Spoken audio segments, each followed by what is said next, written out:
ইয়াহাবু লিমান ইয়াশাউ ইনাসা ওয়া ইয়াহাবু লিমান ইয়াশাউ যুকুর আও ইউযাওিজুহুম যুকরানা ওয়া ইনাসা ওয়া ইয়াজআলু মান ইয়াশাউ আকিমা। এবার আল্লাহ বলেন ওয়া আলা রাব্বিহিম ইয়াতাওয়াক্কালুন, যারা দুইটা পুরস্কার পাবে সর্ব অবস্থায় ভরসা করবে কার উপর? জোরে বলেন কার উপর? রিজিক না থাকলে রিজিক দিবেন কে? ছেলে না থাকলে ছেলে চাইবো কার কাছে? আল্লাহর কাছে। নাকি মাজারও দরবারও? জোরে কোন?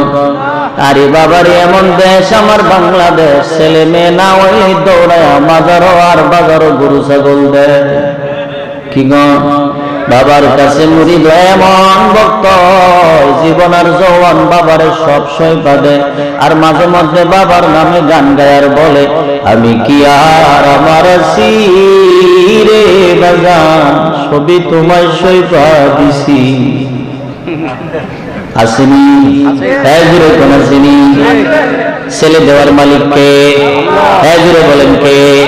আবার শুনে আল্লাহ কি বলে ইয়াহাবু লিমান ইয়াশাউ ইনাসা ওয়া ইয়াহাবু লিমান ইয়াশাউ যুকুর আও ইউযাওিজুহুম যুকরানা ওয়া ইনাসা ওয়া ইয়াজআলু মান ইয়াশাউ আকিমা। আল্লাহ বলেন আমি কাউকে ছেলে দেই মেয়ে দেই না, আবার কাউকে মেয়ে দেই ছেলে দেয় না, আবার কাউকে ছেলেও দেই মেয়েও দেই, আবার কাউকে কোনোটাই দেয় না, আবার কাউরে শুধু ছেলে দেই মেয়ে দেয় না, আবার কাউরে 5টা ছেলে দেই 5টা মেয়ে দেয় না, আবার কাউরে শুধু 5টা মেয়ে দেই ছেলে দেয় না, আবার কাউরে কোনোটাই দেয় না। তার মানে বোঝা গেল সন্তান দেওয়ার মালিক কে? এই জন্য ভরসা করতে হবে কার উপর? আল্লাহর উপর। যদি কেউ ভরসা করেন আল্লাহ তাআলা বলেন ইন্নামা ইউওয়াফাস সাবিরুনা আজরাহুম বিগাইরি হিসাব। কেউ যদি আল্লাহর উপর ভরসা করে ধৈর্য ধরে থাকতে পারে, আল্লাহ বলেন এমন জায়গা থেকে তোমার আমি ব্যবস্থা করে দিব যেটা তুমি কোনোদিন কল্পনাও করতে পারো না। আল্লাযীনা ইউকিমুনাস সালাহ, নামাজ প্রতিষ্ঠা করা। নামাজ প্রতিষ্ঠা করার নাম হলো মানে হইল যে নিজে নামাজ পড়া আরেকজনকে দাওয়াত দেওয়া। নিজে নামাজ পড়লাম, শুধু পড়লাম, কিন্তু আমার কোনো অন্য কাউকে দাওয়াত দিলাম না, এটার নাম প্রতিষ্ঠা করা না।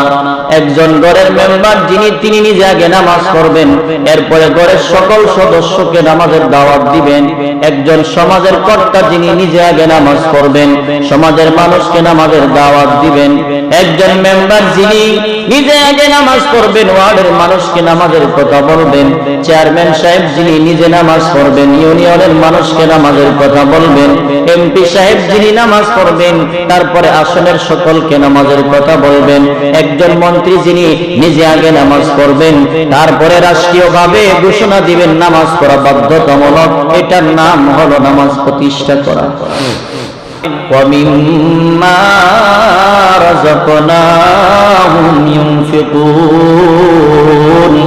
বান্দারে আমি যতটুকুই দিছি এর থেকে যারা আমি আল্লাহর রাস্তায় দান সদকা করে, এই 5 গুণওয়ালা মানুষ যদি হয় 2টা পুরস্কার দিব। 2টা পুরস্কার দিয়ে আমি আল্লাহ তাআলা দুনিয়া ও আখিরাতের শান্তি দান করে দিব।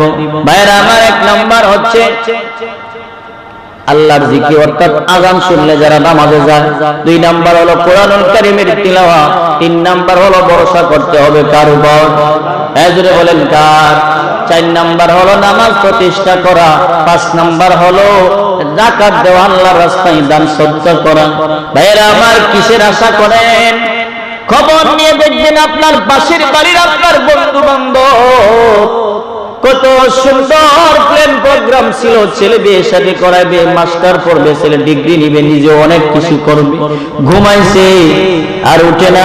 বাড়ির জায়গায় বাড়ি, ছাদ ঢালাই করতে পারে না, ছাদ ঢালাই দিছে, রং করতে পারে না। বাড়িওয়ালার বাড়ি আছে কিন্তু বাড়িওয়ালার বাড়ি আছে, বাড়িওয়ালা নাই, কবরে ঘুমায় আছে।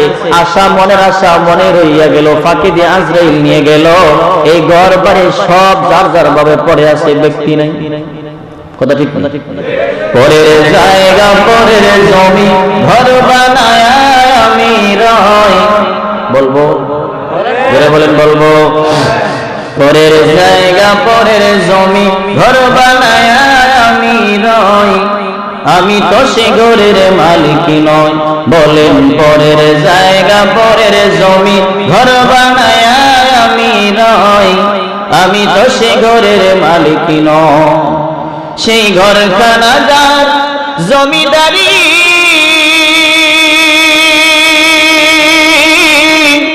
আমি পাই না তাহার হুকুম জারি। সেই ঘরখানা যার জমিদারি, আমি পাই না তাহার হুকুম জারি। আমি পাই না জমিদারের দেখা, আমি পাই না জমিদারের দেখা। মনের দুঃখ কারে কই, আমি তো সেই ঘরের মালিক নই। বলেন পরের জায়গা,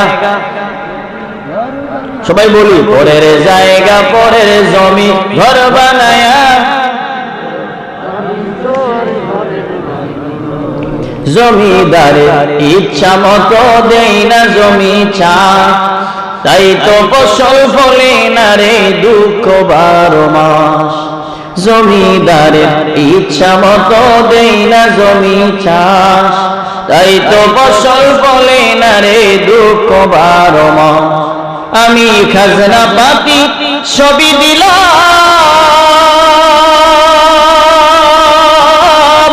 তবু জমিন আমার হয়েছে নিলাম। আমি খাজনা পাতি সবই দিলাম, তবু জমিন আমার হয়েছে নিলাম। আমি চলি যে তার মন জুগায়া, আমি চলি যে তার মন জুগায়া, ডাকে মিলে না সই, আমি তো সেই ঘরের মালিক নই। বলেন পরের জায়গা পরের জমিন ঘর বানায় আমি রই, আমি তো সে ঘরের মালিক নই। বাড়িওয়ালার বাড়ি আছে, ঘরওয়ালার ঘর আছে, বাড়িওয়ালা নাই। আমাদেরও যেতে হবে কি হবে না? জোরে বলেন, যাওয়া লাগবে কি লাগবে না? সেই জন্য একখানা হাদিস আপনাদের সামনে পাঠ করছিলাম। নবীজি বলেন কবরের আযাব আমাদের সামনে আছে। এই ব্যক্তি হচ্ছে জ্ঞানী, এই ব্যক্তি হচ্ছে বুদ্ধিমান, যারা নাকি দুনিয়াতে থাকা অবস্থায় কবরের মাল সামান জোগাড় করে। সুবহানাল্লাহ, জোরে বলেন। আরশে আজিমের নিচে 7 শ্রেণীর লোককে আল্লাহ জায়গা দিবেন। আরশে আজিমের নিচে এক শ্রেণীর লোক হলো যারা নেই পরায়ণ বাদশা, যারা সমাজে সঠিক বিচার করবে, এদেরকে আল্লাহ আরশে আজিমের নিচে জায়গা দিবে। আর যদি ঘুষ খায়া বিচার করে, জাহান্নামে যাওয়ার জন্য অন্য কোনো গুনাহ না করলেও চলবে। এটাই যথেষ্ট। আল্লাহ পাক আমাদেরকে বুঝার তৌফিক দান করুন, আমিন।